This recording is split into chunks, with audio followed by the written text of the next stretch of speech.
Hey, it's Mark here from Make Him Yours, and today we are talking 9 signs that your relationship is in trouble. I'm giving you the warning signs that there's dark waters ahead and that you need to act now. Stay tuned. Whether you're single right now and want to start your new relationship with the knowledge of how it should look, or in a relationship right now and are worried that yours might be going in the wrong direction, today I'm giving you 9 warning signs that your relationship is heading for trouble. Number 1, lack of sex. If the sex has dried up in your relationship, or if one or both of you is not wanting to make time for intimacy, it's a strong indicator that your relationship is not heading in a good direction. What's a normal frequency of sex? It varies between couples and there's no normal, but a couple should be aiming for at least once a week to connect and make time for intimacy. Number 2, topics start to go off limits. I remember in a former relationship of mine, a point where I started to feel very uncomfortable and I wasn't sure why, and looking back, I realized it. It was the day when I stopped feeling like I could communicate everything and say everything that was on my mind.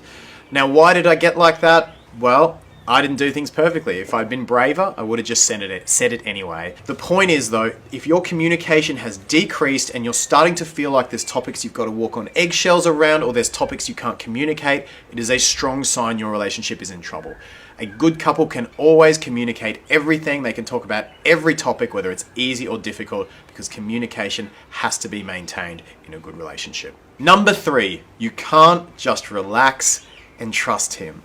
So he goes out for a night with the boys. He gets a message from a girl's number that you don't know on his phone.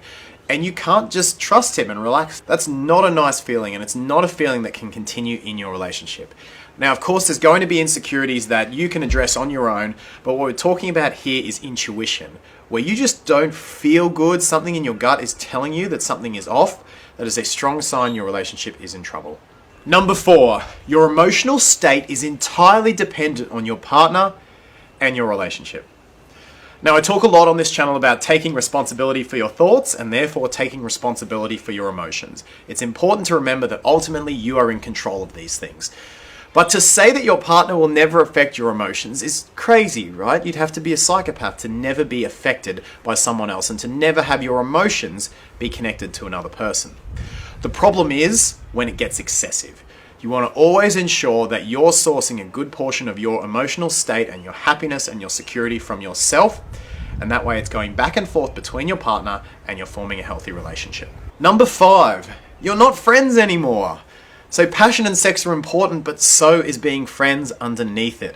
A couple will do so much better when they're also best buddies, when they love hanging out together, when they enjoy the time spent together as friends. You can't have a relationship survive just as friends, but you also can't have it survive just as passion and sex. You need both. And so if you're not friends anymore, and this is something I tell my married clients a lot, is you have to foster that friendship. You have to be friends underneath it all, or you're not going to treat each other like friends and things are going to go downhill. Number 6, you have differences in major values.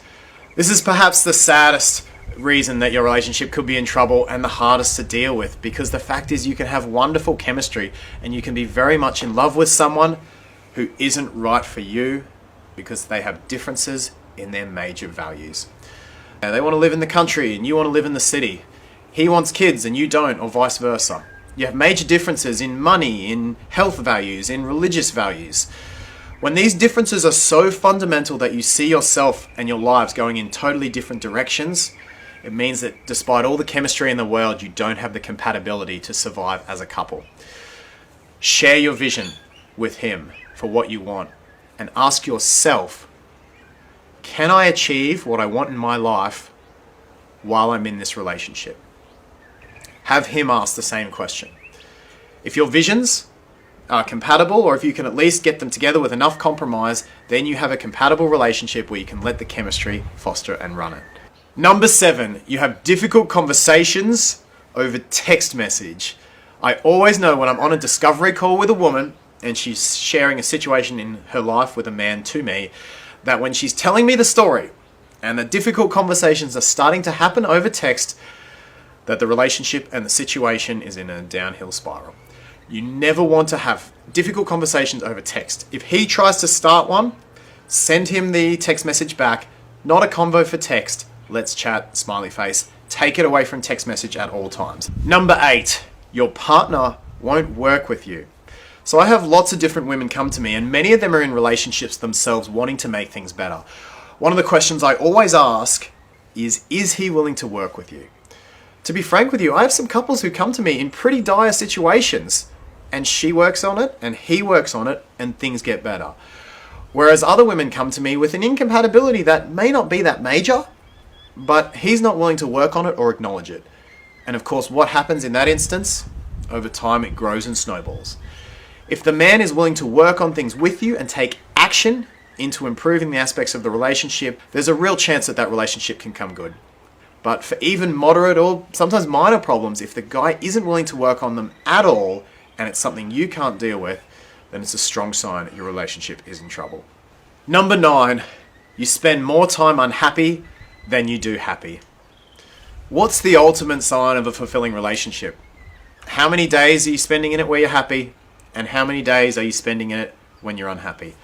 I have a client who's never experienced a really positive relationship that's happy most of the time, and she struggles leaving a bad one because she wonders, is there anything better out there? Now, I should add a caveat here. This is happy about the relationship. It's not about how you're feeling about your own life. It's not about how you're feeling about the things going on with you. They're your responsibility. But if you're not feeling happy about the relationship itself, at the very least, more often than you're unhappy about it, what are you doing in it? Well, those are the signs. Those are the signs.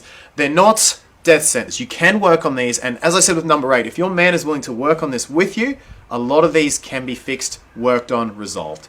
But these are signs that your relationship is in trouble, and don't ignore them. Well, that's it. Thank you for watching. Let me know your thoughts, comments, questions, everything below. I'd love to hear from you. Have you experienced these signs yourself? Seen them in a relationship? Has it led to demise, or did you come back from them? Let me know in the comments below. Give the video a thumbs up, and I look forward to seeing you in the next video very soon.